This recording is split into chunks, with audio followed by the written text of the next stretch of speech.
Chers amis du Christ miséricordieux, bonjour et bienvenue en ce 4e dimanche de l'Avent, en ce 4e dimanche du temps de préparation de la venue de Jésus. La venue de Jésus dans le monde, la venue de Jésus dans nos cœurs. Nous sommes heureux de vous retrouver ici une fois de plus pour cette émission particulière qui marque, comme je l'ai dit, le 4e dimanche que le Seigneur nous donne pour nous préparer à le recevoir. Commençons notre temps de méditation au nom du Père et du Fils et du Saint-Esprit. Amen. Voilà 4 dimanches que le Seigneur nous a donné la possibilité, le temps de nous préparer pour le recevoir, pour l'accueillir. Il nous a interpellés à la vie de prière, à ce que la prière soit un nouveau mode de vie pour nous. Il nous a interpellés à la vie dans l'esprit qu'il envoie pour nous vivre, pour vivre avec nous. L'esprit qu'il envoie pour vivre avec nous. L'esprit qu'il envoie pour cheminer avec nous, pour nous enseigner toutes choses nouvelles. Il nous a interpellés à l'humilité dans la vie de l'esprit et de la prière. Aujourd'hui, le Seigneur, à travers l'évangile que nous avons partagé aujourd'hui, nous présente une belle figure, la Vierge Marie.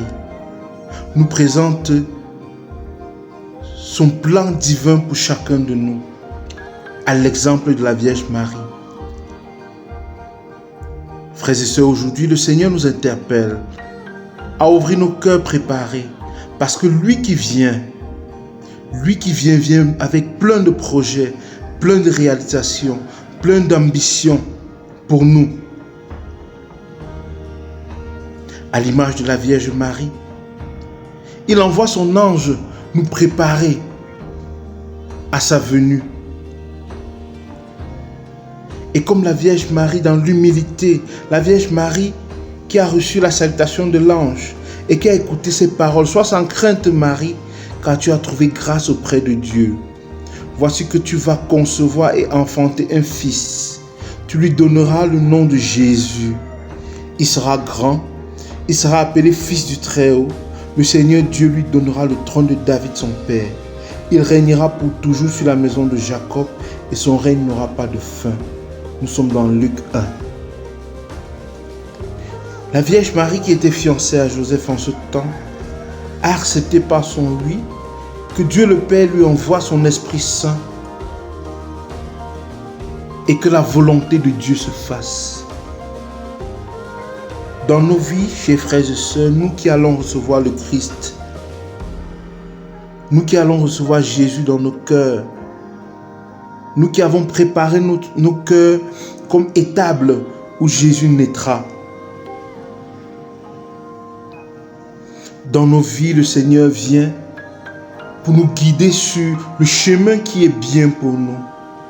Il sait, nous avons plein de projets faits, peut-être sans lui. Nous avons plein d'ambitions, planifiées peut-être sans lui. Il vient pour nous donner l'orientation qui sera bien pour nous, qui sera bien pour notre vie. Le Seigneur qui vient transformer nos vies. Ouvrons-lui grand le cœur, ouvrons-lui grand les bras, afin que sa venue dans nos cœurs puisse nous donner de découvrir véritablement quel est le chemin que le Seigneur veut pour nous. Quel est le chemin que le Seigneur a tracé pour nous depuis longtemps, chemin de bonheur. Dimanche passé, le Seigneur annonçait déjà dans sa venue son plan d'action pour chacun de nous. Laissons-nous guider par l'Esprit du Seigneur. Laissons-nous guider par Jésus qui vient en nos cœurs. Laissons-nous guider par le Christ qui naît dans nos cœurs à Noël. Faisons-lui confiance. Comme la Vierge Marie lui a fait confiance. Comme la Vierge Marie a fait confiance en Dieu. Faisons-lui confiance. La Vierge Marie pouvait être lapidée. Elle a accepté que la volonté de Dieu se fasse. Je suis la servante du Seigneur, qu'il me soit fait selon ta volonté. Elle avait son projet, mais Dieu avec son projet plus grand. Et c'est pareil pour nous, pour chacun de nous, dans nos vies. Dieu a un projet plus grand pour chacun de ses enfants qui l'écoutent, qui cheminent avec lui, qui lui ouvrent le cœur et qui acceptent son Esprit Saint. Le Seigneur a un projet pour toi, mon frère. Le Seigneur a un projet pour toi, ma soeur. Au milieu de toutes les calomnies, au milieu de tous les soucis de ta vie, au milieu de tous les désirs et les attentes de ta vie, le Seigneur a un plan, un projet pour toi, grand, plus grand que ce que tu penses. Fais-lui confiance. Ouvre ton cœur, accueille-le et fais-lui confiance. Aujourd'hui, l'Évangile nous présente Marie comme modèle. Beaucoup de critiques sur la vie de prière en Marie, sur l'intercession de Marie.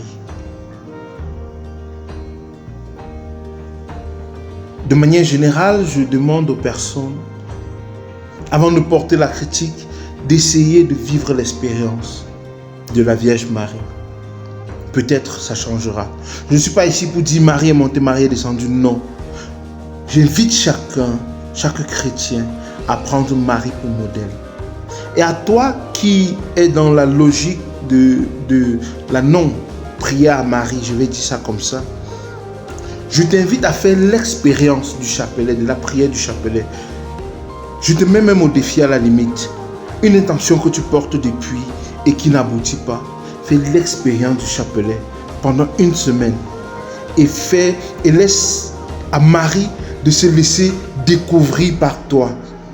Peut-être ton langage changera. Peut-être ta position par rapport à la Vierge Marie changera. Marie intercède. Les témoignages sont nombreux sur l'intercession de Marie. Les témoignages dans nos vies, dans ma vie personnelle, sont assez grands, assez nombreux sur l'intercession de la Vierge Marie. Je t'invite à découvrir cette dame comblée de grâce, tel que l'ange le lui dit. Réjouis-toi Marie, car tu es comblée de grâce, le Seigneur est avec toi. Ça, c'est la salutation que l'ange lui donna. L'ange n'a plus jamais dit à personne qu'il est comblé de grâce. Réjouis-toi Marie, comblée de grâce, le Seigneur est avec toi. Chers frères et sœurs, amis du Christ miséricordieux, faisons l'expérience de la Vierge Marie. Faisons l'expérience de la Vierge Marie dans son intercession. Faisons l'expérience de l'intercession de la Vierge Marie. Prions avec elle. Prions pour que l'Esprit nous donne de la découvrir. Pour que l'Esprit nous donne de découvrir cette maman médiatrice de grâce. Elle qui a accepté par son oui de porter en elle le Fils de Dieu, de mettre au monde le Fils de Dieu et de laisser son projet personnel pour que se réalise en elle le projet de Dieu. Tel est le modèle que l'Église nous présente aujourd'hui. Prions. Tu sais, Seigneur, les difficultés de mon chemin, toi qui viens à Noël dans mon cœur. Tu connais ces escarpements et ces ravins. Pour choisir chaque jour la confiance, pour décider de te faire confiance chaque matin, donne-moi de ne jamais lâcher ta main. Et donne-moi des frères pour aller vers demain. Donne-nous en famille. Donne-nous entre collègues. Donne-nous entre amis. La grâce de te découvrir. Toi qui viens dans nos cœurs aujourd'hui, nous te demandons humblement de demeurer dans nos cœurs comme tu demeures au tabernacle et de faire de nous des ostensoirs pour toi, pour te présenter au monde qui a besoin de toi. Amen. Frères et sœurs, amis du Christ miséricordieux, nous allons préparer une émission spéciale pour la fête de Noël. Déjà, nous vous souhaitons un joyeux Noël. Merci pour ce temps de préparation. Merci pour ceux qui ont pris le temps de faire le nettoyage de leur vie, de leur cœur pour accueillir Jésus. Faites l'expérience de Jésus. Faites l'expérience de Jésus qui vient dans vos cœurs et vous témoignerez. Mettez vos témoignages en commentaire. Faites l'expérience de Jésus car je sais que Jésus qui vient dans les cœurs qui l'accueillent vient avec beaucoup de grâce. Amen.